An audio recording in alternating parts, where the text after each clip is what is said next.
The room was silent when he said it. I did it. No hesitation. No tears. Just a flat confession that seemed to suck the air out of the interrogation room. Detectives stared at each other. The case that had haunted the town for 3 years solved in 4 words. A brutal stabbing. No witnesses. No weapon. No motive. And now, a confession. But something felt wrong, because the details he gave didn't match the blood on the floor. The victim, 27-year-old Emily Carter, was found in her small Ohio apartment on a freezing November night. The door was locked from the inside. Windows sealed. No signs of forced entry. Her phone was missing. Her laptop wiped clean. Neighbors heard nothing except a faint thud around 2:13 a.m. The crime scene was clean in a way that felt deliberate, controlled, personal. For months, detectives chased ghosts, an ex-boyfriend with a temper, a coworker obsessed with her, a stranger seen near the building. Every lead collapsed. Surveillance cameras in the hallway had glitched that night. Of course they had. The case went cold. Emily's family stopped speaking to reporters. Her mother kept the porch light on every night, as if grief could be reversed by hope.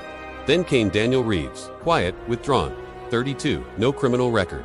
He walked into the police station on a rainy Tuesday and asked to speak to homicide. He looked exhausted, pale, like he hadn't slept in weeks. He said he couldn't carry it anymore. Said Emily's face followed him in mirrors. Said he stabbed her after an argument. Claimed he panicked and staged the scene. It sounded convincing, too convincing. He described the knife, the way she fell, the blood pooling near the kitchen tile. Details never released to the public. Detectives leaned forward. Finally, closure. But when pressed, he hesitated on small things. Which hand held the knife? Silence. Where exactly was she standing? He changed his answer. Subtle, almost invisible. Then came the first crack. The autopsy report showed defensive wounds on Emily's right arm. Daniel insisted she never fought back. He said it was quick, instant. The medical examiner disagreed. She fought hard enough to leave skin under her fingernails. DNA results had come back years earlier. Unknown male, not in any database. Not Daniel. He claimed he wore gloves that explained fingerprints, but not the DNA under her nails. When confronted, Daniel stared at the table, whispered, "I must have forgotten." Forgotten.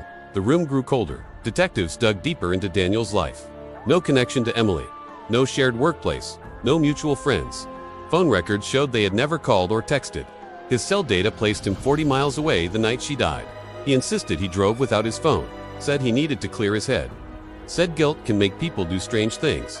The town was divided. Some believed him, a tortured conscience finally cracking. Others saw something else. A man who wanted to be punished for something, but maybe not this. Then a retired detective reopened a dusty evidence box. Inside was Emily's missing phone. It had been recovered from a pawn shop weeks after her death, but never fully decrypted. Technology had failed back then. Now it didn't. Messages emerged. Dozens. From an unknown number saved as "don't answer," threats, jealous rants. "If I can't have you, no one will." The last message sent at 1:47 a.m. the night she died. The number traced back to a prepaid phone purchased with cash. Security footage from the store was grainy, but the posture, it wasn't. Daniel, under renewed pressure. Daniel's story began to unravel. He admitted he had followed the case obsessively, watched every interview, read every leaked detail online. He said he felt responsible, not for killing her, but for not saving her. 3 years earlier, Daniel lived in the same apartment complex. Different building. He remembered seeing Emily arguing with a man in the parking lot weeks before her death. He heard shouting one night but ignored it. Told himself it wasn't his business. When she was found dead, the guilt took root. It grew. It twisted. He convinced himself silence made him complicit, and if no one else would pay, he would. The real killer was still out there. The unknown DNA never matched. The prepaid phone was never traced to a face. Daniel was charged with filing a false report. The town felt robbed twice. First of Emily, then of the illusion of justice. Years later, her mother still leaves the porch light on. Daniel sits alone in a small apartment, branded forever by a crime he didn't commit. And somewhere, a man who sent those messages walks free, knowing someone once tried to take the blame for him. The confession solved nothing. It only proved one thing. Sometimes the most dangerous lies are the ones people tell themselves.